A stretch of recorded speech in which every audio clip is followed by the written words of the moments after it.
ਤੇ ਜਿਸ ਨੂੰ ਖਾਸ ਕਰਕੇ ਕਿਸਾਨਾਂ ਨੇ, ਪੰਜਾਬ ਦੇ ਕਿਸਾਨਾਂ ਨੇ ਜਿਸ ਨੂੰ ਅਹਿਮੀਅਤ ਨਹੀਂ ਦਿੱਤੀ ਔਰ ਉਸ ਕਾਨੂੰਨ ਨੂੰ ਰੱਦ ਕਰਾਉਣ ਵਾਸਤੇ ਕਿਸਾਨ ਰੇਲਾਂ ਦੀਆਂ ਪਟੜੀਆਂ ਦੇ ਉੱਤੇ, ਸੜਕਾਂ ਦੇ ਉੱਪਰ ਆਪਣੇ ਘਰਾਂ ਤੋਂ ਬਾਹਰ ਨਿਕਲ ਕੇ ਇਹਨਾਂ ਸਮਿਆਂ ਦੇ ਵਿੱਚ ਇਸ ਵੇਲੇ ਸੜਕਾਂ ਦੇ ਉੱਪਰ ਕਿਸਾਨਾਂ ਨੇ ਧਰਨੇ ਜਿਹੜੇ ਉਹ ਲਾਏ ਹੋਏ ਨੇ।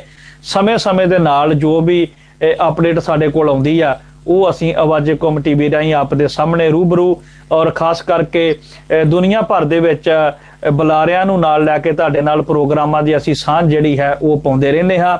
ਕਿਸਾਨਾਂ ਦਾ ਸੰਘਰਸ਼ ਜਿਹੜਾ ਹੈ ਉਹ ਬੜੀ ਤੇਜ਼ੀ ਦੇ ਨਾਲ ਜੇ ਕਹਿ ਲਈਏ ਤੇ ਇਸ ਵੇਲੇ ਪੰਜਾਬ ਦੀ ਧਰਤੀ ਦੇ ਉੱਪਰ ਚੱਲ ਰਿਹਾ ਹੈ।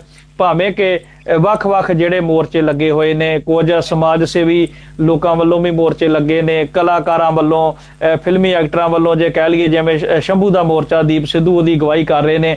ਇਹਦਾ ਕਿਸਾਨਾਂ ਦੇ ਵੀ ਬੜੇ ਵੱਡੇ ਮੋਰਚੇ ਜਿਹੜੇ ਨੇ ਉਹ ਰੇਲਵੇ ਦੇ ਟਰੈਕਾਂ ਦੇ ਉੱਪਰ ਜਾਂ ਰੇਲਵੇ ਸਟੇਸ਼ਨਾਂ ਦੇ ਉੱਪਰ ਜਿਹੜੇ ਨੇ ਉਹਨਾਂ ਦੇ ਮੋਰਚੇ ਲੱਗੇ ਹੋਏ ਨੇ। ਪਰ ਆਉਣ ਵਾਲੇ ਦਿਨਾਂ ਦੇ ਵਿੱਚ ਇਹ ਸੰਘਰਸ਼ ਜਿਹੜਾ ਹੈ ਕੀ ਰੂਪ ਅਖਤਿਆਰ ਕਰਦਾ ਜਾਂ ਕਿਸ ਬੰਨੇ ਨੂੰ ਇਹ ਸੰਘਰਸ਼ ਦਾ ਜਿਹੜਾ ਮੋੜ ਜਾਂਦਾ, ਕਿਉਂਕਿ ਆ ਪਿਛਲੇ ਦਿਨਾਂ ਦੇ ਵਿੱਚ ਵੀ ਜੇ ਆਪਾਂ ਕੱਲ ਦੀ ਗੱਲ ਕਰੀਏ ਤੇ ਇੱਕ ਦੁਸਹਿਰੇ ਦਾ ਤਿਉਹਾਰ ਮਨਾਇਆ ਜਾਂਦਾ ਜਿਹਦੇ ਵਿੱਚ ਰਾਵਣ ਨੂੰ ਜਿਹੜੀ ਹੈ ਅੱਗ ਲਾ ਕੇ ਸਾੜਿਆ ਜਾਂਦਾ। ਪਰ ਪੰਜਾਬ ਦੇ ਵਿੱਚ ਬਹੁਤੇ ਥਾਵਾਂ ਦੇ ਉੱਪਰ ਰਾਵਣ ਦੀ ਜਗ੍ਹਾ ਭਾਰਤ ਦੇ ਪ੍ਰਧਾਨ ਮੰਤਰੀ ਕਹਿ ਲਈਏ ਨਰਿੰਦਰ ਮੋਦੀ ਦੇ ਪੁਤਲੇ ਬਣਾ ਕੇ ਜਿਹੜੇ ਉਹਦਾ ਰਾਵਣ ਬਣਾ ਕੇ ਕਹਿ ਲਈਏ ਤੇ ਇੱਕ ਹਿਸਾਬ ਦੇ ਨਾਲ ਉਹ ਪੰਜਾਬ ਦੀ ਧਰਤੀ ਦੇ ਉੱਪਰ ਜ਼ਿਆਦਾ ਥਾਵਾਂ ਤੇ ਕਿਸਾਨਾਂ ਨੇ ਜਿਹੜਾ ਫੂਕਿਆ, ਕਿਉਂਕਿ ਉਹ ਇੱਕ ਤਰੀਕੇ ਦੇ ਨਾਲ ਉਹਨਾਂ ਨੇ ਆਪਣਾ ਰੋਸ ਪ੍ਰਦਰਸ਼ਨ ਕੀਤਾ। ਇੱਕ ਹਿਸਾਬ ਦੇ ਨਾਲ ਰੋਹ ਕਿਸਾਨਾਂ ਨੇ ਆਪਣਾ ਜਿਹੜਾ ਹੈ ਉਹ ਅੱਗੇ ਰੱਖਿਆ। ਸੋ ਮੇਰੇ ਨਾਲ ਇਸ ਪ੍ਰੋਗਰਾਮ ਦੇ ਵਿੱਚ ਜਿਹੜੇ ਸਾਡੇ ਗੈਸਟ ਨੇ ਉਹ ਪੰਜਾਬ ਦੀ ਧਰਤੀ ਤੋਂ ਜੁੜੇ ਹੋਏ ਨੇ। ਰਸ਼ਪਿੰਦਰ ਕੌਰ ਗਿੱਲ ਜੀ ਜੋ ਕਿ ਇੱਕ ਲਿਖਾਰੀ ਵੀ ਨੇ, ਜਿਨ੍ਹਾਂ ਦੀ ਇੱਕ ਪਲੇਠੀ ਦੀ ਕਿਤਾਬ ਵੀ ਪਬਲਿਸ਼ ਪਿਛਲੇ ਦਿਨਾਂ ਦੇ ਵਿੱਚ ਹੀ ਜਿਹੜੀ ਹੋਈ ਹੈ। ਸੋ ਉਹਨਾਂ ਦੇ ਨਾਲ ਅਤੇ ਜਿੰਨੀਆਂ ਸੰਗਤਾਂ ਇਸ ਵੇਲੇ ਸਾਨੂੰ ਆਵਾਜ਼ੇ ਕੌਮ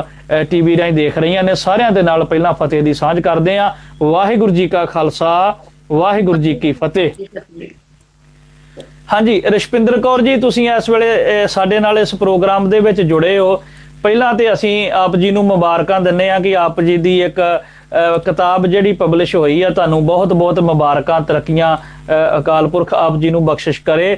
ਸੋ ਅੱਜ ਅਸੀਂ ਜਿਹੜੀ ਹੈ ਕਿਸਾਨਾਂ ਦੇ ਮੁੱਦੇ ਦੇ ਉੱਤੇ ਗੱਲ ਕਰਾਂਗੇ। ਤੁਸੀਂ ਪੰਜਾਬ ਦੀ ਧਰਤੀ ਤੇ ਰਹਿ ਰਹੇ ਹੋ ਔਰ ਬੜੇ ਨੇੜਿਓਂ ਆਪ ਜੀ ਇਹ ਸੰਘਰਸ਼ ਵੇਖ ਰਹੇ ਹੋਗੇ ਜਿਹੜਾ ਇਹ ਸੈਂਟਰ ਸਰਕਾਰ ਨੇ ਜਿਹੜੇ ਕਾਨੂੰਨ ਬਣਾ ਕੇ ਕਿਸਾਨਾਂ ਦੇ ਉੱਤੇ ਥੋਪ ਦਿੱਤਾ। ਕਿਸਾਨ ਉਹਨੂੰ ਮੰਨਣ ਲਈ ਤਿਆਰ ਨਹੀਂ, ਕਿਸਾਨ ਉਸ ਕਾਨੂੰਨ ਨੂੰ ਜਿਹੜਾ ਪ੍ਰਵਾਨ ਨਹੀਂ ਕਰ ਰਹੇ ਔਰ ਇੱਕ ਬੜੀਆਂ ਚੀਜ਼ਾਂ ਜਿਹੜੀਆਂ ਉਹ ਸਾਹਮਣੇ ਆਉਂਦੀਆਂ ਨੇ ਔਰ ਪੱਤਰਕਾਰਾਂ ਵੱਲੋਂ ਵੀ ਕਈ ਵਾਰੀ ਬੜੇ ਇਦਾਂ ਦੇ ਸਵਾਲ ਪੁੱਛੇ ਜਾਂਦੇ ਨੇ।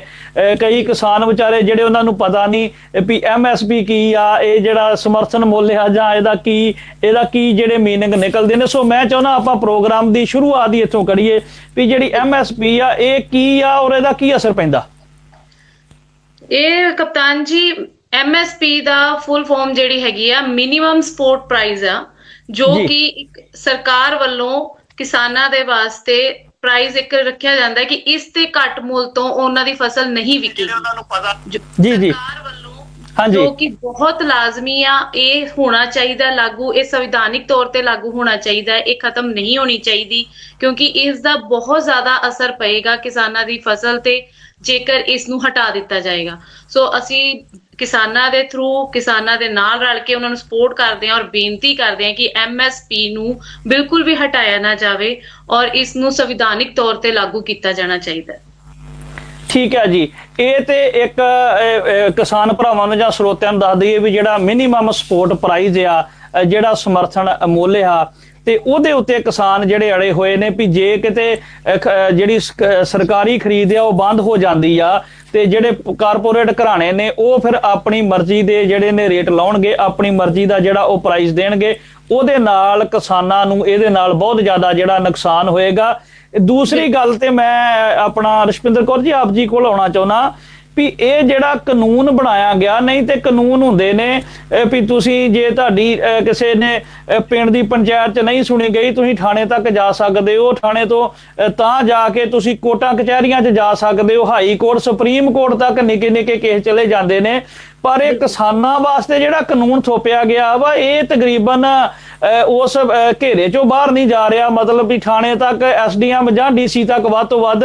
ਤੇ ਇਹ ਮਤਲਬ ਇਹ ਕਿਸਾਨਾਂ ਨੂੰ ਜਿਹੜਾ ਇਹ DC ਐਸਡੀਸੀ ਤੱਕ ਇਸ ਕਾਨੂੰਨ ਨੂੰ ਐਸਡੀਐਮ ਤੱਕ ਸੀਮਤ ਜਿਹੜਾ ਵਾ ਉਹ ਕਿਉਂ ਰੱਖਿਆ ਗਿਆ? ਇਹ ਬਿਲਕੁਲ ਗਲਤ ਕਾਨੂੰਨ ਬਣਾਇਆ ਗਿਆ ਹੈ। ਐਸਡੀਐਮ ਤੱਕ ਜਿਹੜਾ ਉਹਨਾਂ ਨੂੰ ਸੀਮਤ ਕਰ ਦਿੱਤਾ ਗਿਆ, ਇਹ ਬਿਲਕੁਲ ਨਹੀਂ ਹੋਣਾ ਚਾਹੀਦਾ, ਕਿਉਂਕਿ ਉਹ ਉੱਥੇ ਦੇ ਹੀ ਦਾਇਰੇ ਦੇ ਵਿੱਚ ਹੀ ਰਹਿ ਕੇ ਫੈਸਲੇ ਹੋਣਗੇ। ਜੇਕਰ ਇਹ ਜਿਹੜਾ ਕਾਨੂੰਨ ਹੈ ਐਸਡੀਐਮ ਵਾਲਾ, ਇਹ ਬਿਲਕੁਲ ਸੋਧ ਵਿੱਚ ਇਹਨੂੰ ਲਿਆਉਣਾ ਚਾਹੀਦਾ ਹੈ, ਤਾਂ ਕਿ ਕੋਈ ਵੀ ਕਿਸਾਨ ਵਪਾਰੀ ਘਰਾਣੇ ਦੇ ਖਿਲਾਫ ਜੇਕਰ ਉਹਨਾਂ ਨੂੰ ਨਿਆਂ ਨਹੀਂ ਮਿਲਦਾ ਤੇ ਸੁਪਰੀਮ ਕੋਰਟ ਤੱਕ ਜਾ ਸਕੇ। ਬਾਕੀ ਜੇ ਕੋਈ ਉਹਦਾ ਦੀ ਫਸਲ ਦੀ ਉਹਨਾਂ ਨੂੰ ਮੁੱਲ ਨਹੀਂ ਮਿਲਦਾ, ਕੋਈ ਚੈੱਕ ਬਾਉਂਸ ਹੋ ਜਾਂਦਾ, ਐਸਡੀਐਮ ਤੱਕ ਫੈਸਲੇ ਨਾ ਰਹਿਣ, ਉਹਨਾਂ ਦੇ ਸੁਪਰੀਮ ਕੋਰਟ ਤੱਕ ਜਾਣੇ ਚਾਹੀਦੇ। ਇਸ ਨੂੰ ਲਾਗੂ ਕਰਨਾ ਚਾਹੀਦਾ, ਇਸ ਬਿੱਲ ਦੇ ਵਿੱਚ ਇਸ ਚੀਜ਼ ਦੀ ਸੋਧ ਹੋਣੀ ਚਾਹੀਦੀ ਹੈ।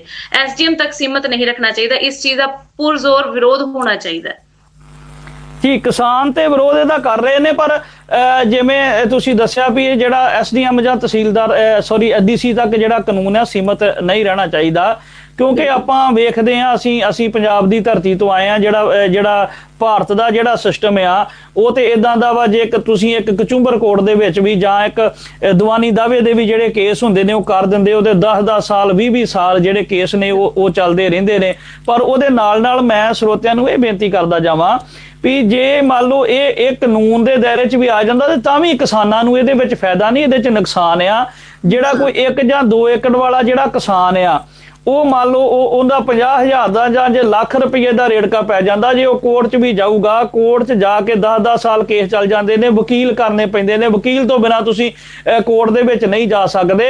ਇਸ ਕਰਕੇ ਜੇ ਇਹਦੇ 'ਚ ਇਹਨੂੰ ਕਾਨੂੰਨ ਦੇ ਦਾਇਰੇ 'ਚ ਲੈ ਕੇ ਅਦਾਲਤਾਂ 'ਚ ਵੀ ਜਾਂਦਾ ਤਾਂ ਵੀ ਕਿਸਾਨਾਂ ਦੇ ਜਿਹੜਾ ਇਹ ਫਿੱਟ ਕਾਨੂੰਨ ਜਿਹੜਾ ਨਹੀਂ ਬੈਠਣਾ, ਕਿਉਂਕਿ ਇਹਨੇ ਬਹੁਤ ਜ਼ਿਆਦਾ ਨੁਕਸਾਨ ਕਰਨਾ। ਇਸੇ ਕਰਕੇ ਹੀ ਅੱਜ ਜਿਹੜਾ ਪੰਜਾਬ ਦਾ ਕਿਸਾਨ ਆ ਉਹ ਤਕਰੀਬਨ ਸੜਕਾਂ ਦੇ ਉੱਪਰ ਆਇਆ ਵਾ। ਉਦਾਂ ਵੈਸੇ ਕਿਸਾਨ ਤੇ ਭਾਰਤ ਦੀਆਂ ਹੋਰ ਸਟੇਟਾਂ ਦੇ ਵੀ ਥੋੜੇ ਬਹੁਤੇ ਉੱਠੇ ਨੇ, ਪਰ ਜਿੰਨੇ ਵੱਡੇ ਪੱਧਰ ਤੇ ਪੰਜਾਬ ਦਾ ਕਿਸਾਨ ਵਿਰੋਧ ਕਰ ਰਿਹਾ, ਇਹਨਾਂ ਜਿਹੜਾ ਵਿਰੋਧ ਆ ਉਹ ਕਿਸੇ ਬੰਨੇ ਹੋਰ ਬੰਨੇ ਜਿਹੜਾ ਉਹ ਨਹੀਂ ਹੋ ਰਿਹਾ।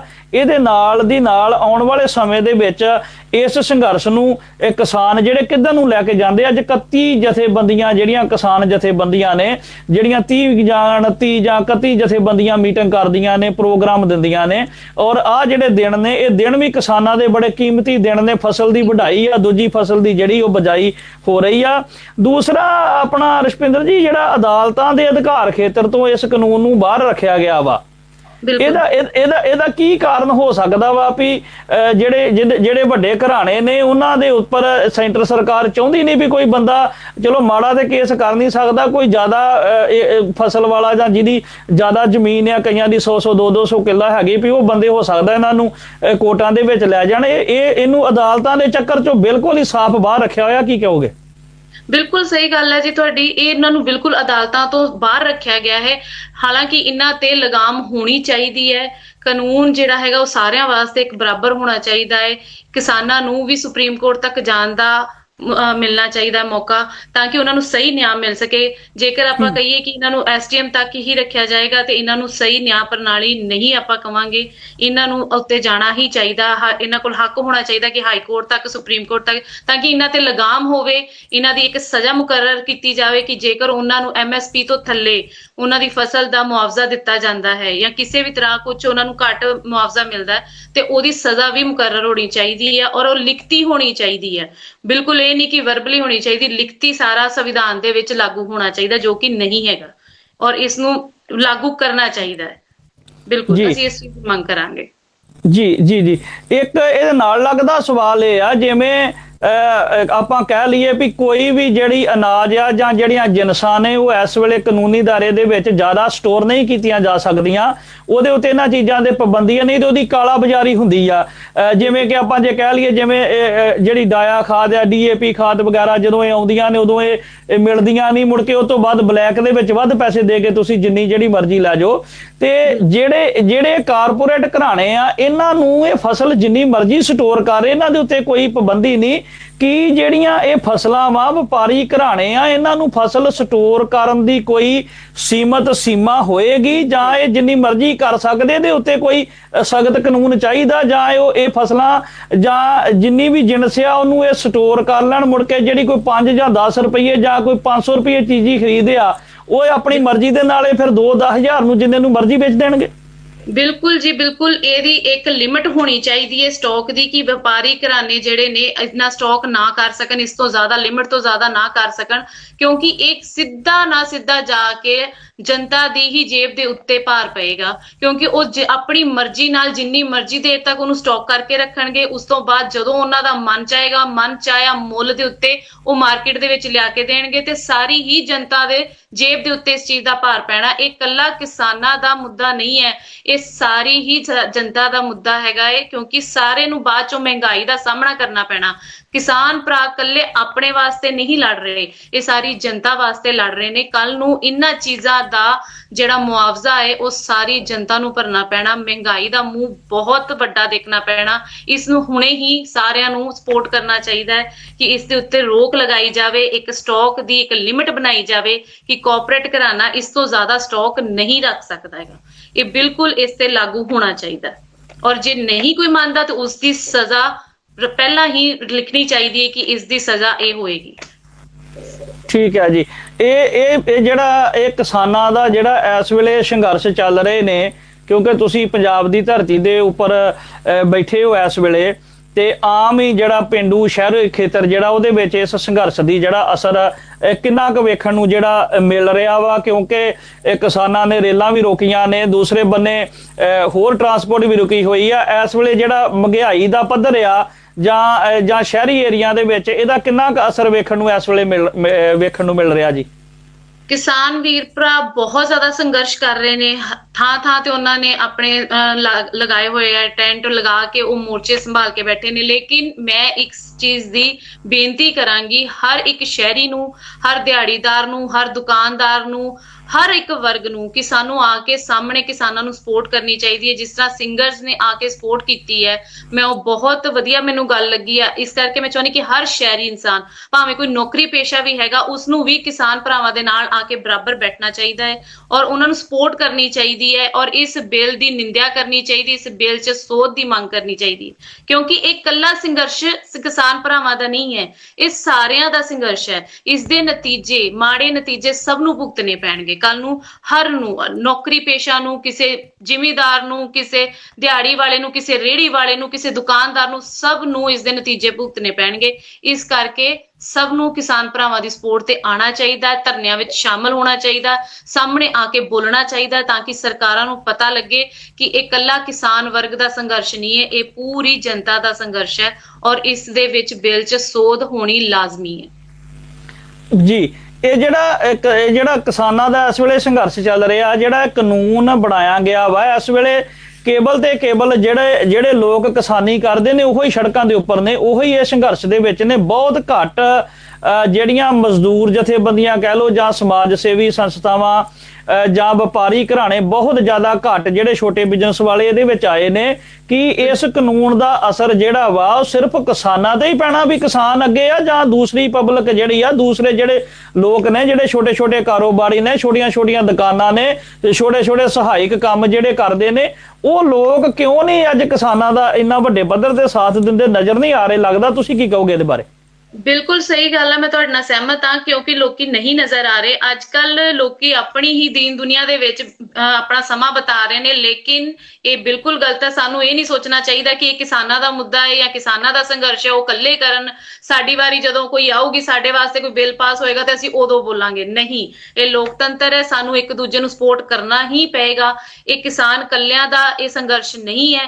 ਜਦੋਂ ਇੰਨੀ ਮਾਹਵਾਰੀ ਫੈਲੀ ਹੈ COVID-19 ਦੀ, ਮੇਰੇ ਖਿਆਲ ਨਾਲ ਜੋ ਅਸੀਂ ਆਪਣੀ ਅੱਖੀ ਵੇਖਿਆ ਸੀ, ਵਿਚਰੇ ਆ, ਕਿਸਾਨ ਭਰਾਵਾਂ ਨੇ ਸਬਜ਼ੀਆਂ, ਫਲ ਫਰੂਟ, ਦੁੱਧ ਨਹੀਂ ਮੁੱਕਣ ਦਿੱਤਾ। ਘਰ ਘਰ ਜਾ ਕੇ ਕਲੋਨੀਆਂ, ਸਾਡੇ ਸ਼ਹਿਰਾਂ ਦੀ ਗੱਲ ਕਰਦੀ ਹੈ ਕਿ ਅਸੀਂ ਅੱਖੀ ਵੇਖਿਆ ਹੈ, ਕਈ ਕਿਸਾਨ ਭਰਾਵਾਂ ਨੇ ਫ੍ਰੀ 'ਚ ਦਿੱਤੇ ਨੇ, ਕਈ ਕਿਸਾਨਾਂ ਨੇ ਘਰ ਘਰ ਆ ਕੇ ਡੋਰ ਟੂ ਡੋਰ ਦਿੱਤੇ। ਜਿੱਥੇ ਸਾਡੇ ਹੀ ਫੈਮਿਲੀ ਮੈਂਬਰ ਬਾਹਰ ਨਹੀਂ ਸੀ ਜਾਂਦੇ ਕੁਝ ਲੈਣ ਲਈ, ਉਹ ਸਾਡੀ ਗਲੀਆਂ ਦੇ ਵਿੱਚ ਵੀਰ ਭਰਾ ਆ ਕੇ ਫਰੂਟ, ਸਬਜ਼ੀਆਂ, ਦੁੱਧ ਤੱਕ ਦਿੰਦੇ ਸੀ। ਕਈਆਂ ਨੇ ਤੇ ਬਹੁਤ ਜ਼ਿਆਦਾ ਫ੍ਰੀ 'ਚ ਵੀ ਦਾਨ ਕੀਤਾ ਹੈ। ਸੋ ਉਸ ਸਮੇਂ ਤੇ ਜਦੋਂ ਭੁੱਖਮਾਰੀ ਸੀਗੀ ਤੇ ਕਿਸਾਨ ਭਰਾਵਾਂ ਨੇ ਆਪਣਾ ਨਹੀਂ ਦੇਖਿਆ, ਸਾਰਾ ਕੁਝ ਸਾਡੇ ਘਰਾਂ ਤੱਕ ਪਹੁੰਚਾਇਆ ਹੈ। ਸਰਕਾਰ ਨੇ ਕਿੰਨੀ ਕੁ ਮਦਦ ਕੀਤੀ ਹੈ ਉਹ ਵੀ ਸਭ ਦੇ ਸਾਹਮਣੇ ਹੈਗੀ ਹੈ, ਠੀਕ ਹੈ। ਸੋ ਇਸ ਕਰਕੇ ਜੇਕਰ ਅੱਜ ਕਿਸਾਨਾਂ ਨੂੰ ਇਹ ਸੰਘਰਸ਼ ਦੇ ਵਿੱਚ ਬੈਠੇ ਨੇ ਤੇ ਸਾਨੂੰ ਸਾਰਿਆਂ ਨੂੰ ਅੱਗੇ ਆ ਕੇ ਉਹਨਾਂ ਨੂੰ ਸਪੋਰਟ ਕਰਨੀ ਚਾਹੀਦੀ ਹੈ।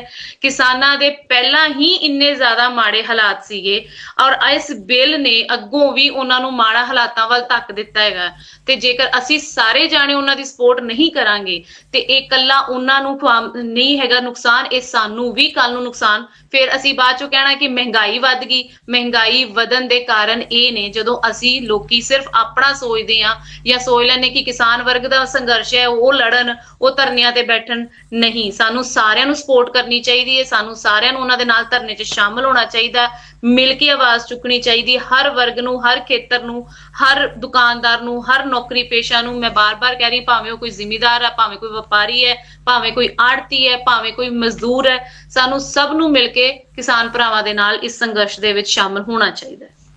ਜੀ ਬਿਲਕੁਲ। ਦੂਸਰਾ ਰਸ਼ਪਿੰਦਰ ਜੀ, ਇੱਕ ਚੀਜ਼ ਇਹ ਸਾਹਮਣੇ ਉੱਭਰ ਕੇ ਆ ਰਹੀ ਆ, ਕਿਉਂਕਿ ਜਿਹੜਾ ਪਿਛਲਾ ਸਮਾਂ ਲੰਘ ਕੇ ਗਿਆ ਉਹਦੇ ਵਿੱਚ ਕਾਫੀ ਫਲੱਡ ਜਿਹੜੇ ਨੇ, ਕਾਫੀ ਹੜ੍ਹ ਜਿਹੜੇ ਨੇ, ਉਹ ਤਕਰੀਬਨ ਜਿਹੜਾ ਦਰਿਆਈ ਏਰੀਆ ਲੱਗਦਾ ਉਹਦੇ ਨਾਲ ਕਿਸਾਨਾਂ ਨੂੰ ਬੜੀ ਮਾਰ ਪਈ ਸੀ ਆ ਤਕਰੀਬਨ ਪਿਛਲੇ ਸਮੇਂ ਦੇ ਵਿੱਚ ਹੀ।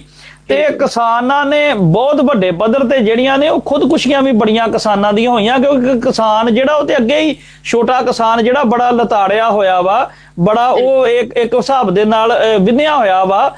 ਤੇ ਜੇ ਕਿਤੇ ਇਹ ਕਾਰਪੋਰੇਟ ਘਰਾਣਿਆਂ ਦੇ ਹਿਸਾਬ ਦੇ ਨਾਲ ਜਿੱਦਾਂ ਉਹ ਥੋੜੇ ਬਹੁਤਾ ਚਲੋ ਪੈਸੇ ਦੇ ਕੇ ਉਸ ਤੋਂ ਬਾਅਦ ਉਹ ਲੀਜ਼ ਦੇ ਵਿੱਚ ਕੋਈ ਗੜਬੜ ਕਰਦੇ ਆ, ਜਾਂ ਇਹ ਕਹਿੰਦੇ ਵੀ ਸਾਨੂੰ ਇਹ ਫਸਲ ਜਿਹੜੀ ਆ ਇਹ ਸਾਨੂੰ ਇੰਨੇ ਨੂੰ ਨਹੀਂ ਪੁੱਗ ਰਹੀ, ਅਸੀਂ ਘੱਟ ਰੇਟ ਨਾਲ ਲਵਾਂਗੇ, ਤੇ ਉਹ ਵਿਚਾਰਾ ਕਿਸਾਨ ਫਿਰ ਕਿੱਧਰ ਨੂੰ ਜਾਏਗਾ? ਕੀ ਕਿਸਾਨਾਂ ਦੀਆਂ ਖੁਦਕੁਸ਼ੀਆਂ ਨੂੰ ਰੋਕਣ ਵਾਸਤੇ ਸਰਕਾਰ ਨੂੰ ਕੋਈ ਕਦਮ ਉਠਾਉਣੇ ਚਾਹੀਦੇ, ਜਾਂ ਕਿਤੇ ਇਹਦੇ ਨਾਲ ਖੁਦਕੁਸ਼ੀਆਂ ਵੱਡੇ ਪੱਧਰ ਤੇ ਹੋਣੀਆਂ ਸ਼ੁਰੂ ਨਾ ਹੋ ਜਾਣ? ਕੀ ਕਹੋਗੇ, ਕੀ ਅਸਰ ਕਿਸਾਨਾਂ ਦੇ ਉੱਪਰ ਪਏਗਾ ਇਹਦਾ?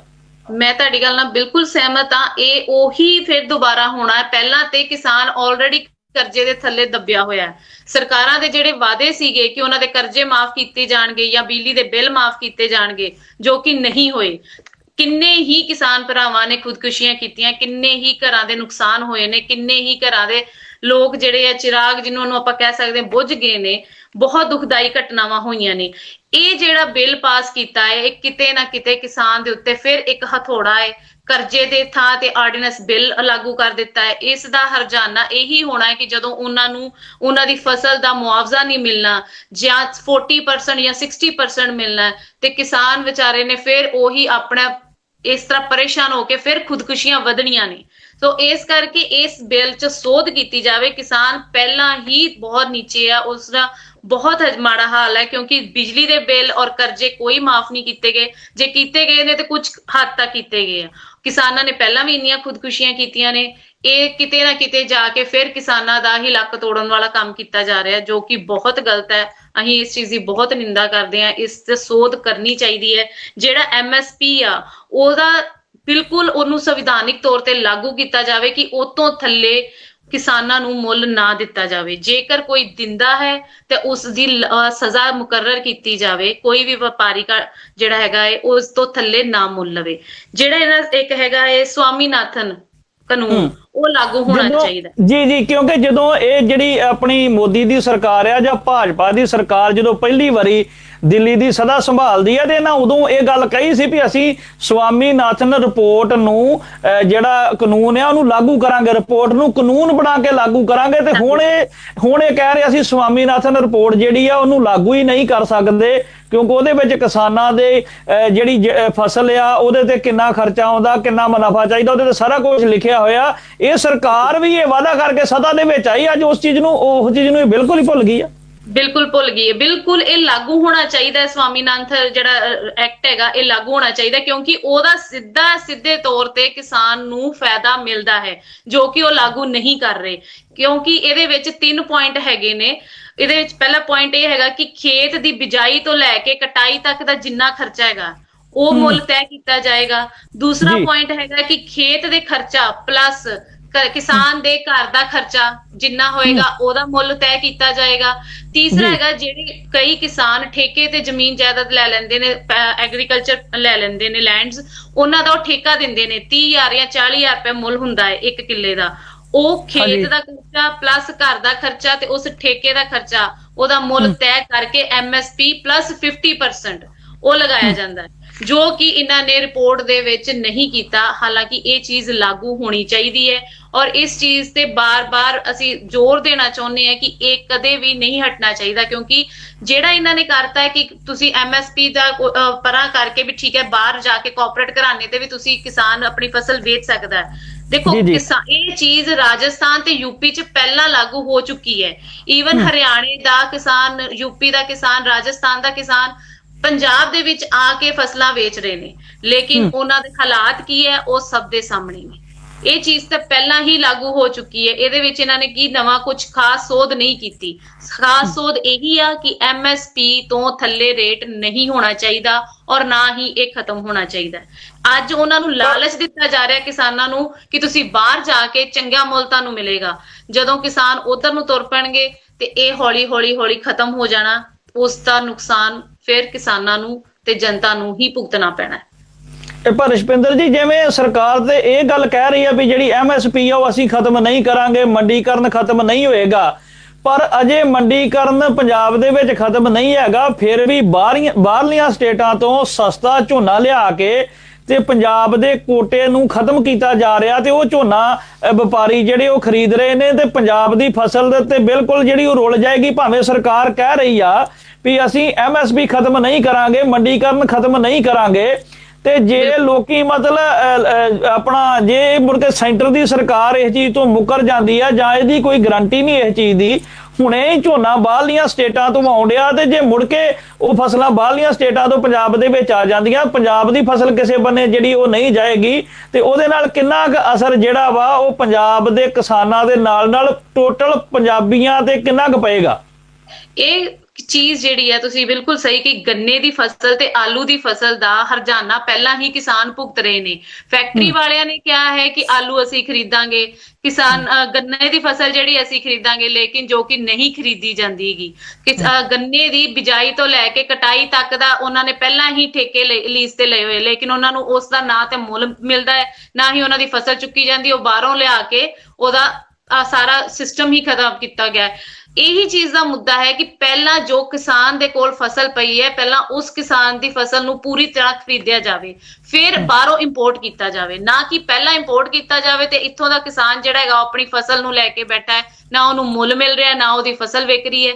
ਇੰਪੋਰਟ ਉਦੋਂ ਹੋਣਾ ਚਾਹੀਦਾ ਜਦੋਂ ਤੁਹਾਡੇ ਆਪਣੇ ਪੰਜਾਬ ਦੇ ਕਿਸਾਨ ਦੀ ਫਸਲ ਤੁਸੀਂ ਸਾਰੀ ਖਰੀਦ ਲਈਏ, ਫਿਰ ਤੁਹਾਨੂੰ ਬਾਹਰੋਂ ਇੰਪੋਰਟ ਕਰਨਾ ਚਾਹੀਦਾ। ਜੀ ਰੁਪਿੰਦਰ ਜੀ, ਜਿਵੇਂ ਨਾ ਅਸੀਂ ਜਿਹੜੀਆਂ ਕੰਟਰੀਆਂ 'ਚ ਬੈਠੇ ਆ, ਜਿਹੜੀਆਂ ਫੋਰਨ ਦੀਆਂ ਕੰਟਰੀਆਂ, ਇਹਦੇ ਵਿੱਚ ਕਿਸਾਨਾਂ ਦੀਆਂ ਫਸਲਾਂ ਜਿਹੜੀਆਂ ਹੁੰਦੀਆਂ ਉਹਦੇ ਤੇ ਬੀਮਾ ਪਾਲਿਸੀਆਂ ਹੁੰਦੀਆਂ ਨੇ, ਉਹਦੀ ਇੰਸ਼ੋਰੈਂਸ ਵਗੈਰਾ ਹੁੰਦੀ ਆ, ਜਾਂ ਉਹਦੇ ਤੇ ਸਬਸਿਡੀ ਹੁੰਦੀ ਆ, ਜਾਂ ਉਹ ਜਿੰਨੀ ਫਸਲ ਸਰਕਾਰ ਵੱਲੋਂ ਕਿਹਾ ਜਾਂਦਾ ਉਨੀ ਫਸਲ ਉਹ ਚੁੱਕਦੇ ਆ।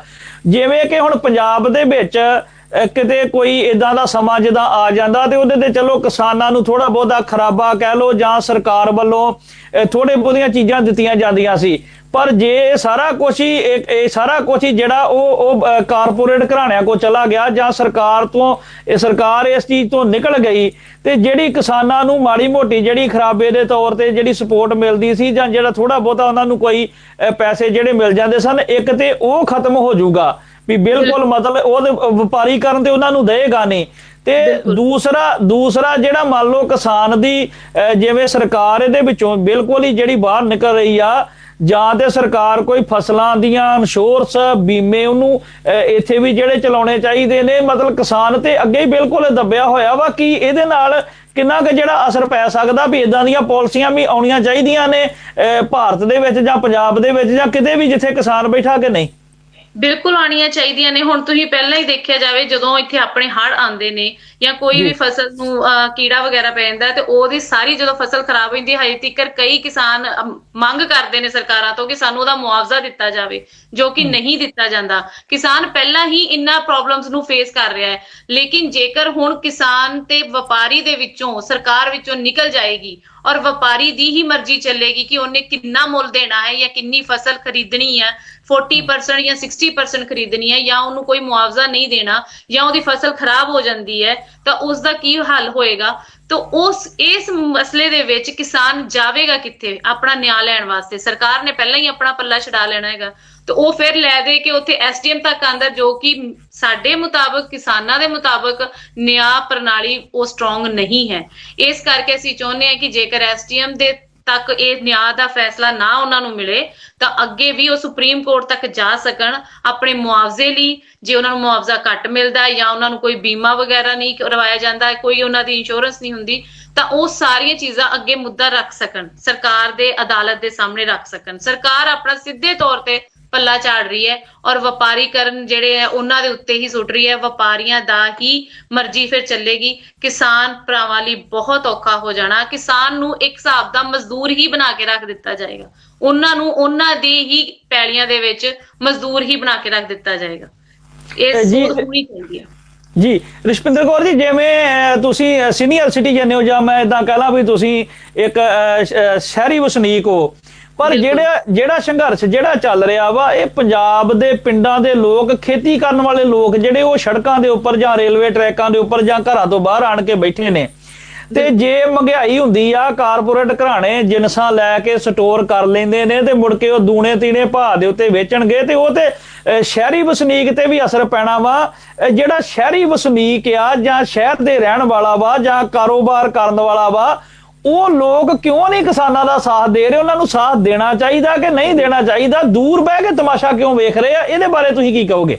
ਬਿਲਕੁਲ ਬਿਲਕੁਲ ਦੇਣਾ ਚਾਹੀਦਾ ਹੈ। ਇਹ ਸਾਰੇ ਲੋਕਾਂ ਨੂੰ ਸਮਝਣਾ ਚਾਹੀਦਾ ਹੈਗਾ ਕਿ ਇਹ ਕਿਤੇ ਨਾ ਕਿਤੇ ਜਾ ਕੇ ਮਹਿੰਗਾਈ ਸਿੱਧੇ ਅਸਿੱਧੇ ਤੌਰ ਤੇ ਸ਼ਹਿਰੀਆਂ ਨੂੰ ਹੀ ਪੈਣੀ ਹੈ, ਕਿਉਂਕਿ ਜੋ ਵੀ ਹੈਗੀ ਲਾਗਤ ਸੰਘਰਸ਼ ਜਿਹੜਾ ਚੱਲਦਾ ਪਿਆ, ਕਿਸਾਨ ਭਰਾ ਕੱਲੇ ਆਪਣੇ ਵਾਸਤੇ ਨਹੀਂ ਲੜ ਰਹੇਗੇ, ਇਹ ਸਾਰਿਆਂ ਵਾਸਤੇ ਲੜ ਰਹੇ ਨੇ। ਕਿਉਂਕਿ ਕੋਈ ਵੀ ਫਸਲ ਦਾ ਮੁੱਲ ਜਿਹੜਾ ਹੈ, ਜੇਕਰ ਵਪਾਰੀ ਘਰਾਨਾ ਉਸ ਫਸਲ ਦਾ ਮੁੱਲ ਵਧਾ ਦਿੰਦਾ ਹੈ ਜਾਂ ਆਪਣੀ ਹੀ ਮਰਜ਼ੀ ਨਾਲ ਮੁੱਲ ਰੱਖ ਦਿੰਦਾ, ਤੇ ਸਾਨੂੰ ਸ਼ਹਿਰੀਆਂ ਨੂੰ ਉਹੀ ਜਗ੍ਹਾ ਚੀਜ਼ ਖਰੀਦਣੀ ਪੈਣੀ ਹੈ। ਜਿਹੜੀ ਚੀਜ਼ ਸਾਨੂੰ ਅੱਜ 5 ਰੁਪਏ 'ਚ ਮਿਲਦੀ ਹੈ ਤੇ ਹੋ ਸਕਦਾ ਕੱਲ ਨੂੰ ਵਪਾਰੀ 20 ਰੁਪਏ ਜਾਂ 25 ਰੁਪਏ ਦੇ ਵਿੱਚ ਵੇਚਣ ਤੇ ਸਾਡੀ ਹੀ ਜੇਬ ਤੇ ਅਸਰ ਪਏਗਾ। ਸੋ ਇਸ ਕਰਕੇ ਪਹਿਲਾਂ ਹੀ ਇਸ ਚੀਜ਼ ਨੂੰ ਆਪਾਂ ਕਿਸਾਨ ਭਰਾਵਾਂ ਦੇ ਨਾਲ ਮਿਲ ਕੇ ਸੰਘਰਸ਼ ਕਰੀਏ, ਉਹਨਾਂ ਦੇ ਨਾਲ ਜਾ ਕੇ ਬੈਠੀਏ, ਉਹਨਾਂ ਦੇ ਨਾਲ ਸਾਹਮਣੇ ਆ ਕੇ ਬੋਲੀਏ, ਸਰਕਾਰ ਦੇ ਅੱਗੇ ਮੰਗਾਂ ਰੱਖੀਏ। ਜਿੰਨਾ ਵੀ ਜ਼ਿਆਦਾ ਇਕੱਠ ਹੀ ਕਰ ਸਕਦੇ ਆ ਸਾਰੇ ਸ਼ਹਿਰੀ, ਪਿੰਡ ਦੇ, ਭਾਵੇਂ ਕੋਈ ਮਜ਼ਦੂਰ, ਭਾਵੇਂ ਕੋਈ ਨੌਕਰੀ ਪੇਸ਼ੇ ਵਾਲਾ ਹੈ, ਸਭ ਨੂੰ ਸਾਹਮਣੇ ਆਣਾ ਚਾਹੀਦਾ। ਇਹ ਨਹੀਂ ਸੋਚਣਾ ਚਾਹੀਦਾ ਕਿ ਇਹ ਇਕੱਲਾ ਕਿਸਾਨਾਂ ਦਾ ਸੰਘਰਸ਼ ਹੈ। ਸਾਰੇ ਵਰਗ ਨੂੰ, ਸਾਰੀਆਂ ਜਾਤੀਆਂ ਨੂੰ ਸਾਹਮਣੇ ਆ ਕੇ ਇਸ ਸੰਘਰਸ਼ ਦਾ ਹਿੱਸਾ ਬਣਨਾ ਚਾਹੀਦਾ, ਕਿਉਂਕਿ ਇਹ ਨੁਕਸਾਨ ਇਕੱਲਾ ਕਿਸਾਨਾਂ ਨੂੰ ਨਹੀਂ ਹੈ, ਇਹ ਹਰ ਇੱਕ ਵਰਗ ਨੂੰ ਹੈ, ਹਰ ਇੱਕ ਜਾਤੀ ਨੂੰ ਹੈ, ਸ਼ਹਿਰੀ ਨੂੰ ਹੈ, ਪਿੰਡਾਂ ਵਾਲਿਆਂ ਨੂੰ ਹੈ, ਸਭ ਨੂੰ ਹੈ। ਕਿਉਂਕਿ ਵੇਖੋ ਜੀ, ਜਿਹੜਾ ਕਿਸਾਨ ਆ ਉਹ ਤੇ ਚਲੋ ਜਿਹੜੀ ਜਿਨਸ ਆ ਉਹ ਆਪਣੇ ਘਰ ਜਿਹੜੀ ਰੱਖ ਲੇਗਾ ਜ਼ਿਆਦਾ ਤੋਂ ਜ਼ਿਆਦਾ, ਜਾਂ ਜਿੰਨੀ ਵੀ ਉਹ ਰੱਖ ਸਕਦਾ, ਵੱਧ ਤੋਂ ਵੱਧ ਉਹ ਰੱਖ ਸਕਦਾ ਵਾ। ਜਿਹੜਾ ਸ਼ਹਿਰੀ ਵਸਨੀਕ ਹੈ ਉਹਨੇ ਜ਼ਿਆਦਾਤਰ ਚੀਜ਼ ਖਰੀਦ ਕੇ ਜਿਹੜੀ ਉਹ ਵਰਤੋਂ 'ਚ ਲਿਆਉਣੀ ਆ। ਪਰ ਇਹ ਵੇਖਣ ਦੇ ਵਿੱਚ ਆ ਰਿਹਾ, ਅਸੀਂ ਇੱਥੋਂ ਬੈਠ ਕੇ ਇਹ ਚੀਜ਼ ਵੇਖ ਰਹੇ ਆ ਵੀ ਜਿਹੜਾ ਸ਼ਹਿਰੀ ਵਸਨੀਕ ਆ ਜਾਂ ਜਿਹੜੇ ਕਾਰੋਬਾਰੀ, ਜਿਹੜੇ ਛੋਟੇ ਕਾਰੋਬਾਰੀ ਨੇ, ਜਿਹੜੇ ਛੋਟੇ ਆਪਣਾ ਕੰਮਕਾਰ ਕਰਦੇ ਨੇ, ਭਾਵੇਂ ਉਹ ਦੁਕਾਨਾਂ ਵਾ, ਸਪੇਅਰ ਪਾਰਟ ਆ, ਕਿਸੇ ਵੀ ਤਰ੍ਹਾਂ ਦਾ ਜਿਹੜਾ ਕੰਮਕਾਰ ਚੱਲ ਰਿਹਾ ਖੇਤੀ ਨਾਲ ਜੁੜਿਆ ਹੋਇਆ, ਕਿਸਾਨੀ ਦੇ ਨਾਲ ਜੁੜਿਆ ਹੋਇਆ, ਭਾਵੇਂ ਉਹ ਕੋਈ ਮਸ਼ੀਨਰੀ ਟੈਪ ਆ ਜਾਂ ਕੋਈ ਕਿਸੇ ਹੋਰ ਤਰੀਕੇ ਦੇ ਨਾਲ ਆ, ਪਰ ਉਹ ਲੋਕ ਬਿਲਕੁਲ ਵੀ ਕਿਸਾਨਾਂ ਦੇ ਹੱਕ ਵਿੱਚ ਨਹੀਂ ਉਤਰ ਰਹੇ। ਕਮ ਸੋ ਕਮ ਜੇ ਇੰਨਾ ਨਹੀਂ ਤੇ ਇਹ ਜਿਹੜਾ ਸ਼ਹਿਰੀ ਵਸਨੀਕ ਆ ਜਾਂ ਦੁਕਾਨਦਾਰ ਆ, ਉਹ ਕਮ ਸੋ ਕਮ ਕਿਸਾਨਾਂ ਦੇ ਸੰਘਰਸ਼ 'ਚ ਇੰਨਾ ਕੀ ਸਾਥ ਦੇ ਦੇ ਜਾਂ ਇੰਨਾ ਕੀ ਕਰਦੇ ਵੀ ਜਿਹੜੀ ਕੇਂਦਰ ਸਰਕਾਰ ਨੇ GST ਲਾਈ ਆ, ਭਾਈ ਜੇ ਕਿਸਾਨਾਂ ਦਾ ਕਿਸੇ ਬੰਨੇ ਨਾ ਭਲਾ ਹੋਇਆ ਤੇ ਅਸੀਂ ਉਹ GST ਨਹੀਂ ਭਰਾਂਗੇ। ਜਿਵੇਂ ਕਿਸਾਨਾਂ ਨੇ ਟੋਲ ਪਲਾਜ਼ੇ ਰੋਕ ਦਿੱਤੇ ਨੇ, ਕਿਸਾਨਾਂ ਨੇ ਵੱਡਿਆਂ ਘਰਾਣਿਆਂ ਦੇ ਜਿਹੜੇ ਵੱਡੇ ਸ਼ੋਰੂਮ ਨੇ, ਉਹਨਾਂ ਦੇ ਜਿਹੜੀਆਂ ਵੱਡੇ ਉਹਨਾਂ ਦੇ ਬਿਜ਼ਨਸ ਨੇ, ਉਹਨਾਂ ਦੇ ਗਾੜੀ ਧਰਨੇ ਦੇਤੇ ਨੇ। ਤੇ ਜੇ ਪੰਜਾਬ ਦਾ ਬਸ਼ਿੰਦਾ ਇਸ ਗੱਲ ਦੇ ਉੱਤੇ ਆ ਜਾਏ ਵੀ ਬਿਲਕੁਲ ਸੈਂਟਰ ਸਰਕਾਰ ਨੂੰ ਇੱਕ ਨਵਾਂ ਪੈਸਾ ਅਸੀਂ ਟੈਕਸ ਜਾਂ GST ਨਹੀਂ ਦੇਵਾਂਗੇ, ਜੇ ਪੰਜਾਬ ਨੂੰ ਮਾਰਿਆ ਜਾ ਰਿਹਾ, ਕਿਸਾਨੀ ਨੂੰ ਮਾਰਿਆ ਜਾ ਰਿਹਾ, ਤੇ ਇਹ ਪੰਜਾਬ ਦੇ ਲੋਕ ਇੰਨਾ ਕਿਤੇ ਕਰ ਸਕਦੇ ਕਿ ਨਹੀਂ ਕਰ ਸਕਦੇ? ਬਿਲਕੁਲ ਕਰ ਸਕਦੇ। ਇਹ ਹਜੇ ਇਹਨਾਂ ਚੀਜ਼ਾਂ ਵਾਲੇ ਧਿਆਨ ਨਹੀਂ ਦੇ ਰਹੇਗੇ। ਜਿਹੜੇ ਸੰਦ ਖੇਤੀਬਾੜੀ ਵਿੱਚ ਵਰਤੇ ਜਾਂਦੇ ਨੇ, ਹਲ ਵਗੈਰਾ, ਦੂਜੇ ਜਿਹੜੇ ਹੈਗੇ ਆ ਇਹ ਦੁਕਾਨਾਂ ਵਾਲੇ, ਇਹ ਹਜੇ ਇਸ ਚੀਜ਼ ਨੂੰ ਸਮਝ ਨਹੀਂ ਰਹੇ। ਕੱਲ ਨੂੰ ਜੇ ਕਾਰਪੋਰੇਟ ਘਰਾਣੇ ਆ ਕੇ ਇਹ ਸਾਰੇ ਚੀਜ਼ਾਂ ਦੇ ਉੱਤੇ ਕਾਬੂ ਕਰ ਲੈਂਦੇ ਤੇ ਉਹਨਾਂ ਦੇ ਕੋਲ ਵਧੀਆ ਟੈਕਨੀਕ ਹੋਏਗੀ, ਉਹਨਾਂ ਦੇ ਕੋਲ ਆਪਣੇ ਸੰਦ ਹੋਣਗੇ, ਉਹਨਾਂ ਨੂੰ ਇਹਨਾਂ ਦੀ ਜ਼ਰੂਰਤ ਨਹੀਂ ਪੈਣੀ ਹੈਗੀ, ਇਹਨਾਂ ਦੀਆਂ ਦੁਕਾਨਾਂ ਠੱਪ ਹੋ ਜਾਣੀਆਂ ਨੇ। ਇਸ ਕਰਕੇ ਇਸ ਤੋਂ ਬਿਹਤਰ ਇਹ ਕਿ ਆਪੋ ਆਪਣੇ ਧਿਆਨੇ ਲੱਗਣ ਨਾਲੋਂ ਚੰਗਾ ਕਿਸਾਨਾਂ ਦੇ ਸੰਘਰਸ਼ ਦੇ ਨਾਲ ਇਹਨਾਂ ਦਾ ਸਾਥ ਦੇਣਾ ਚਾਹੀਦਾ ਹੈ। ਔਰ ਤੁਹਾਡੀ ਗੱਲ ਨਾਲ ਮੈਂ ਬਿਲਕੁਲ ਸਹਿਮਤ ਹਾਂ। ਕੁਝ ਨਹੀਂ ਕਰ ਸਕਦੇ ਤੇ ਘੱਟੋ ਘੱਟ ਇਸ ਚੀਜ਼ ਦਾ ਵਿਰੋਧ ਕਰਨਾ ਚਾਹੀਦਾ ਕਿ ਅਸੀਂ ਕੋਈ ਤਰ੍ਹਾਂ ਦਾ ਟੈਕਸ, ਕਿਸੇ ਤਰ੍ਹਾਂ ਦਾ GST ਨਹੀਂ ਦੇਵਾਂਗੇ, ਕਿਉਂਕਿ ਇਹਨਾਂ ਚੀਜ਼ਾਂ ਦਾ ਅਸਰ ਸਾਡੇ ਹੀ ਜੇਬ ਤੇ ਪੈਣਾ। ਕੱਲ ਨੂੰ ਮਹਿੰਗਾਈ ਹੋਣੀ ਹਰ ਚੀਜ਼ ਦੇ ਉੱਤੇ, ਉਹਦਾ GST ਵਧੇਗਾ, ਹਰ ਚੀਜ਼ ਦੀ ਮਹਿੰਗਾਈ ਹੋਏਗੀ। ਇਹ ਸਾਰੇ ਲੋਕਾਂ ਨੂੰ ਸਾਹਮਣੇ ਆਉਣਾ ਚਾਹੀਦਾ, ਹਰ ਵਰਗ ਨੂੰ ਸਾਹਮਣੇ ਆਉਣਾ ਚਾਹੀਦਾ। ਔਰ ਕਿਸਾਨਾਂ ਦੇ ਇਸ ਸੰਘਰਸ਼ ਦਾ ਇੱਕ ਹਿੱਸਾ ਬਣਨਾ ਚਾਹੀਦਾ ਹੈ, ਤਾਂ ਕਿ ਇੰਨਾ ਜ਼ਿਆਦਾ ਇਕੱਠ ਸਰਕਾਰ ਦੇ ਸਾਹਮਣੇ ਦਿਖਾਇਆ ਜਾਵੇ ਕਿ ਸਰਕਾਰ ਮਜਬੂਰ ਹੋ ਜੇ ਇਸ ਬਿੱਲ ਦੀ ਸੋਧ ਕਰਨ ਲਈ, ਔਰ ਤਾਂ ਕਿ ਇਸ ਕਿਸਾਨ ਭਰਾਵਾਂ ਨੇ ਜਿਹੜਾ ਇੰਨਾ ਵੱਡਾ ਸੰਘਰਸ਼ ਛੇੜਿਆ ਹੋਇਆ ਹੈ ਉਸ ਦਾ ਕੁਝ ਮੁੱਲ ਪਵੇ, ਉਸ ਦਾ ਫਾਇਦਾ ਹੋਵੇ। ਇਹ ਇਕੱਲੇ ਕਿਸਾਨਾਂ ਦਾ ਸੰਘਰਸ਼ ਨਹੀਂ ਹੈ, ਇਹ ਸਾਰੀ ਜਨਤਾ ਦਾ ਸੰਘਰਸ਼ ਹੈ। ਮੇਰੀ ਖੁਦ ਦੀ ਪੁਰਜ਼ੋਰ ਬੇਨਤੀ ਹੈ, ਹਰ ਇੱਕ ਵਰਗ ਦੇ, ਸ਼ਹਿਰੀ ਹੋਵੇ ਜਾਂ ਪਿੰਡ ਦੇ ਹੋਣ ਜਾਂ ਕੋਈ ਜ਼ਿਮੀਦਾਰ ਹੈ, ਕੋਈ ਮਜ਼ਦੂਰ ਹੈ ਜਾਂ ਕੋਈ ਨੌਕਰੀ ਪੇਸ਼ੇ ਵਾਲਾ ਹੈ, ਉਹਨਾਂ ਨੂੰ ਸਾਹਮਣੇ ਆ ਕੇ ਬੋਲਣਾ ਚਾਹੀਦਾ ਹੈ। ਜਿੱਥੇ ਤੱਕ ਤੁਸੀਂ ਵਿਰੋਧ ਕਰ ਸਕਦੇ, ਕਿਸੇ ਟੈਕਸ ਦਾ ਵਿਰੋਧ ਜਾਂ GST ਦਾ ਵਿਰੋਧ ਤੁਸੀਂ ਕਰ ਸਕਦੇ ਹੋ, ਕਰੋ, ਤਾਂ ਕਿ ਇਸ ਸੰਘਰਸ਼ ਨੂੰ ਅਸੀਂ ਸਫਲ ਕਰਵਾ ਸਕੀਏ ਮਿਲ ਜੁਲ ਜੀ। ਇਹ ਬਿਲਕੁਲ ਸ਼ਪਿੰਦਰ ਕੌਰ ਜੀ, ਇੱਕ ਚੀਜ਼ ਹੋਰ ਵੇਖਣ ਨੂੰ ਸਾਹਮਣੇ ਆ ਰਹੀ ਆ ਵੀ ਜਿਹੜਾ ਇਹ ਕਿਸਾਨਾਂ ਦਾ ਵਿਰੋਧ ਆ ਜਾਂ ਜਿਹੜਾ ਇਹ ਸੰਘਰਸ਼ ਆ, ਇਹਨੂੰ ਸਿੱਖਾਂ ਦੇ ਨਾਲ ਜਾਂ ਸਿੱਖ ਧਰਮ ਦੇ ਨਾਲ ਜਿਹੜਾ ਵਾ ਉਹ ਕਿਉਂ ਜੋੜਿਆ ਜਾ ਰਿਹਾ ਵਾ? ਇਹਨੂੰ, ਇਸ ਸੰਘਰਸ਼ ਨੂੰ, ਜਿਵੇਂ ਕਿ ਪਹਿਲੇ ਸਮੇਂ ਦੇ ਵਿੱਚ ਵੀ ਜਿਹੜਾ ਸੀ ਉਹ ਇੱਕ ਤੇ ਮੀਡੀਆ ਨਹੀਂ ਸੀ। ਅੱਜ ਮੈਂ ਸਰੋਤਿਆਂ ਨੂੰ ਦੱਸਦਾ ਜਾਵਾਂ, ਜਿਹੜਾ ਸੰਘਰਸ਼ ਸੰਤ ਜਰਨੈਲ ਸਿੰਘ ਜੀ ਭਿੰਡਰਾਂ ਵਾਲਿਆਂ ਨੇ ਆਨੰਦਪੁਰ ਸਾਹਿਬ ਦਾ ਮਤਾ ਲਿਆਂਦਾ, ਕਪੂਰੀ ਦਾ ਮੋਰਚਾ ਲੱਗਦਾ, ਉਹ ਮੋਰਚਾ ਅਕਾਲੀ ਦਲ ਲਾਉਂਦਾ ਹੈ। ਆਨੰਦਪੁਰ ਸਾਹਿਬ ਦਾ ਮਤਾ ਲੁਧਿਆਣੇ ਦੇ ਵਿੱਚ ਸ਼੍ਰੋਮਣੀ ਅਕਾਲੀ ਦਲ ਪਾਸ ਕਰਦਾ, ਪਰ ਜਦੋਂ ਥਿੜਕਦੇ ਨੇ ਉਦੋਂ ਸੰਤ ਜਰਨੈਲ ਸਿੰਘ ਜੀ ਖਾਲਸਾ ਭਿੰਡਰਾਂ ਵਾਲੇ ਇਸ ਸੰਘਰਸ਼ ਨੂੰ ਆਪਣੇ ਹੱਥਾਂ 'ਚ ਲੈਂਦੇ ਨੇ। ਅੱਜ ਪੰਜਾਬ ਦਾ ਕਿਸਾਨ, ਪੰਜਾਬ ਦਾ ਵਸਿੰਦਾ ਉਹ ਗੱਲਾਂ ਕਰ ਰਿਹਾ ਜਿਹੜੀਆਂ ਆਨੰਦਪੁਰ ਸਾਹਿਬ ਦੇ ਮਤੇ 'ਚ ਲਿਖੀਆਂ ਨੇ। ਜਿਨਸਾਂ ਦੇ ਭਾਅ ਤੈਅ ਕਰਨੇ ਆਨੰਦਪੁਰ ਸਾਹਿਬ ਦੇ ਮਤੇ 'ਚ ਲਿਖਿਆ। ਉਦੋਂ ਵੀ ਸਰਕਾਰ ਨੇ ਆਨੰਦਪੁਰ ਸਾਹਿਬ ਦੇ ਮਤੇ ਨੂੰ ਜਾਂ ਪੰਜਾਬ ਦੇ ਹੱਕਾਂ ਨੂੰ, ਕਿਸਾਨਾਂ ਦੇ ਹੱਕਾਂ ਨੂੰ ਇੱਕ ਇਸ ਤਰੀਕੇ ਦੇ ਨਾਲ ਪੇਸ਼ ਕਰਤਾ ਸੀ ਜੀ, ਇਹ ਵੱਖ ਹੋਣਾ ਚਾਹੁੰਦੇ ਨੇ, ਇਹ ਵੱਖਵਾਦੀ ਮਤਾ ਵਾ ਜਾਂ ਇਹ ਕਿਸੇ ਹੋਰ ਬੰਨੇ ਨੂੰ ਜਾਣਾ ਚਾਹੁੰਦੇ ਨੇ। ਪਰ ਅੱਜ ਵੀ ਸਰਕਾਰ ਕਹਿ ਲੋ, ਏਜੰਸੀਆਂ ਕਹਿ ਲੋ, ਆ ਕਿਸਾਨਾਂ ਦਾ ਮੁੱਦਾ ਤੇ ਕਿਸਾਨ ਬੈਠੇ ਸਾਰੇ ਭਾਰਤ ਦੇ, ਪਰ ਇਸ ਕਿਸਾਨਾਂ ਦੇ ਵਿਰੋਧ ਨੂੰ, ਸੰਘਰਸ਼ ਨੂੰ ਅੱਜ ਸਿੱਖ ਧਰਮ ਨਾਲ ਜੋੜਿਆ ਜਾ ਰਿਹਾ। ਤੁਸੀਂ ਇਹਨੂੰ ਕਿਸ ਨਜ਼ਰੀਏ ਨਾਲ ਵੇਖਦੇ ਹੋ? ਇਹ ਸਰਕਾਰ ਦੀ ਇੱਕ ਰਣਨੀਤੀ ਹੈ ਤਾਂ ਕਿ ਅਸੀਂ ਇੱਕ ਮੁੱਦੇ ਨੂੰ ਭਟਕਾ ਦਿੱਤਾ ਜਾਵੇ ਔਰ ਉਹਦਾ ਰੁਖ ਸਿੱਖ ਧਰਮ ਵੱਲ ਕਰ ਦਿੱਤਾ ਜਾਵੇ। ਇਹ ਬਿਲਕੁਲ ਗਲਤ ਗੱਲ ਹੈ ਕਿ ਸਿੱਖ ਧਰਮ ਨੂੰ ਉਹਦੇ ਨਾਲ ਕਿਸਾਨਾਂ ਦੇ ਸੰਘਰਸ਼ ਨਾਲ ਜੋੜਿਆ ਜਾ ਰਿਹਾ। ਇਹ ਇਕੱਲਾ ਇੱਕ ਧਰਮ ਜਾਂ ਇੱਕ ਜਾਤੀ ਦਾ ਸੰਘਰਸ਼ ਨਹੀਂ ਹੈ, ਇਹ ਪੂਰੇ ਭਾਰਤ ਦੇ ਕਿਸਾਨਾਂ ਦਾ ਸੰਘਰਸ਼ ਹੈ, ਇਹ ਪੂਰੀ ਭਾਰਤ ਦੀ ਜਨਤਾ ਦਾ ਸੰਘਰਸ਼ ਹੈ।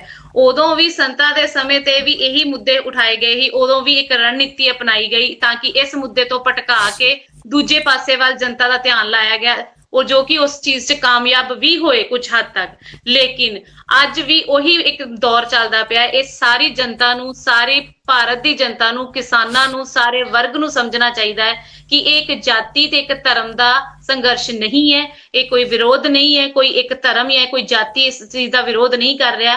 ਇਹ ਇੱਕ ਕਿਸਾਨਾਂ ਦਾ ਸੰਘਰਸ਼ ਹੈ, ਇੱਕ ਜਨਤਾ ਦਾ ਸੰਘਰਸ਼ ਹੈ। ਇਹ ਕਿਸਾਨਾਂ ਦੇ ਜੋ ਪਹਿਲਾਂ ਹੀ ਹਾਲਾਤ ਇੰਨੇ ਜ਼ਿਆਦਾ ਮਾੜੇ ਨੇ ਉਹਨਾਂ ਨੂੰ ਹੋਰ ਮਾੜਾ ਕਰਨ ਦਾ ਇੱਕ ਰਣਨੀਤੀ ਹੈ जो कि इस चीज की हर एक इंसान नू, हर पूरे भारत की जनता नू इस चीज का विरोध करना चाहिए। भावें वो किसी भी धर्म का है, भावें वो किसी भी जाति का है, ਇਹ ਇੱਕ ਧਰਮ ਜਾਂ ਇੱਕ ਜਾਤੀ ਦੇ ਨਾਮ ਨਾਲ ਜੋੜ ਕੇ ਇਸ ਮੁੱਦੇ ਤੋਂ ਭਟਕਾਉਣ ਦਾ ਇੱਕ ਉਹਨਾਂ ਦੀ ਰਣਨੀਤੀ ਹੈ ਜੋ ਕਿ ਸਾਨੂੰ ਹਰ ਇੱਕ ਜਨਤਾ ਨੂੰ, ਹਰ ਇੱਕ ਇਨਸਾਨ ਨੂੰ ਸਮਝਣੀ ਚਾਹੀਦੀ ਹੈ ਕਿ ਉਹਨਾਂ ਦੀਆਂ ਇਹਨਾਂ ਗੱਲਾਂ ਦੇ ਵਿੱਚ, ਉਹਨਾਂ ਦੀ ਇਸ ਰਣਨੀਤੀ ਦੇ ਵਿੱਚ ਨਾ ਆ ਕੇ ਆਪਣੀ ਹੀ ਆਪਣੇ ਕਿਸਾਨ ਭਰਾਵਾਂ ਦੇ ਸੰਘਰਸ਼ ਦਾ ਸਾਥ ਦਿੱਤਾ ਜਾਵੇ, ਇਸ ਵਿਦਰੋਹ 'ਚ ਸ਼ਾਮਲ ਹੋਇਆ ਜਾਵੇ, ਇਸ ਬਿੱਲ ਦੀ ਸੋਧ ਦੀ ਮੰਗ ਕੀਤੀ ਜਾਵੇ ਔਰ ਲਿਖਤੀ ਸੋਧ ਹੋਣਾ ਚਾਹੀਦਾ ਹੈ। ਇਹ ਨਹੀਂ ਕਿ ਕਾਨੂੰਨ ਕੁਝ ਵਰਬਲੀ ਕਹਿ ਦਿੱਤਾ ਜਾਵੇ, ਨਹੀਂ, ਸੰਵਿਧਾਨਿਕ ਤੌਰ ਤੇ ਇਹਨਾਂ ਨੂੰ ਲਾਗੂ ਹੋਣਾ ਚਾਹੀਦਾ ਹੈ। ਜੀ ਬਿਲਕੁਲ, ਇਹ ਲਾਗੂ ਹੋਣਾ ਚਾਹੀਦਾ। ਦੂਸਰੇ ਬੰਨੇ ਮੰਨ ਲਓ ਜੇ ਇਹ ਸੋਧ ਵੀ ਕਰ ਦਿੰਦੇ ਆ, ਤੁਸੀਂ ਕੀ ਸਮਝਦੇ ਹੋ ਵੀ ਜਿੱਦਾਂ ਪੂਰੇ ਭਾਰਤ ਦੇ ਕਿਸਾਨ ਨੇ, ਕਿਸਾਨ ਜਥੇਬੰਦੀਆਂ ਬਣੀਆਂ, ਕਿਸਾਨ ਯੂਨੀਅਨਾਂ ਬਣੀਆਂ, ਕੀ ਇਹ ਸਰਕਾਰ ਨੂੰ ਕੋਈ ਵੀ ਕਿਸਾਨਾਂ ਦੇ ਸਬੰਧ ਦੇ ਵਿੱਚ ਕੋਈ ਆਰਡੀਨੈਂਸ ਲਿਆਉਂਦੇ ਨੇ ਜਾਂ ਕੋਈ ਬਿੱਲ ਲਿਆਉਂਦੇ ਨੇ ਜਾਂ ਕੋਈ ਕਾਨੂੰਨ ਲਿਆਉਂਦੇ ਨੇ, ਤੇ ਕੀ ਉਹਨਾਂ ਨੂੰ ਕਿਸਾਨਾਂ ਦੇ ਨਾਲ ਵੀ ਸਲਾਹ ਮਸ਼ਵਰਾ ਕਰਨਾ ਚਾਹੀਦਾ ਕਿ ਨਹੀਂ ਕਰਨਾ ਚਾਹੀਦਾ? ਪਿਛਲੇ ਦਿਨਾਂ 'ਚ ਤੇ ਪੰਜਾਬ ਦੇ ਕਿਸਾਨਾਂ ਨੂੰ ਦਿੱਲੀ ਬੁਲਾ ਕੇ ਬੇਇੱਜ਼ਤ ਕੀਤਾ ਗਿਆ। ਕੋਈ ਮੰਤਰੀ, ਕੋਈ ਲੀਡਰ, ਕੋਈ ਸਰਕਾਰੀ ਉੱਚ ਅਹੁਦੇ ਵਾਲਾ ਕਿਸਾਨਾਂ ਦੇ ਨਾਲ ਮੀਟਿੰਗ ਉਸ 'ਚ ਗੱਲ ਕਰਨ ਨਹੀਂ ਆਇਆ। ਕਿਸਾਨਾਂ ਨੂੰ ਕਾਨੂੰਨ ਦੀਆਂ ਕਾਪੀਆਂ ਪਾੜ ਕੇ ਬਾਹਰ ਨਿਕਲਣਾ ਪਿਆ ਦਿੱਲੀ 'ਚੋਂ। ਬਿਲਕੁਲ ਬਿਲਕੁਲ, ਇਹ ਬਹੁਤ ਬਹੁਤ ਨਿੰਦਾਯੋਗ ਗੱਲ ਹੈਗੀ ਆ, ਇਹ ਬਹੁਤ ਨਿੰਦਾਯੋਗ ਹਰਕਤ ਕੀਤੀ ਗਈ ਹੈ। ਕਿਸਾਨਾਂ ਦੀ ਤਕਲੀਫ ਹੈ, ਕਿਸਾਨਾਂ ਨੂੰ ਹੀ ਵਿੱਚ ਨਹੀਂ ਲੈ ਕੇ ਬੈਠਿਆ ਗਿਆ, ਕਿਸਾਨਾਂ ਤੋਂ ਹੀ ਨਹੀਂ ਪੁੱਛਿਆ ਗਿਆ ਕਿ ਉਹਨਾਂ ਨੂੰ ਕਿਸ ਚੀਜ਼ ਦੀ ਸੋਧ ਦੀ ਜ਼ਰੂਰਤ ਹੈ, ਉਹਨਾਂ ਦੀਆਂ ਕੀ ਮੰਗਾਂ ਨੇ।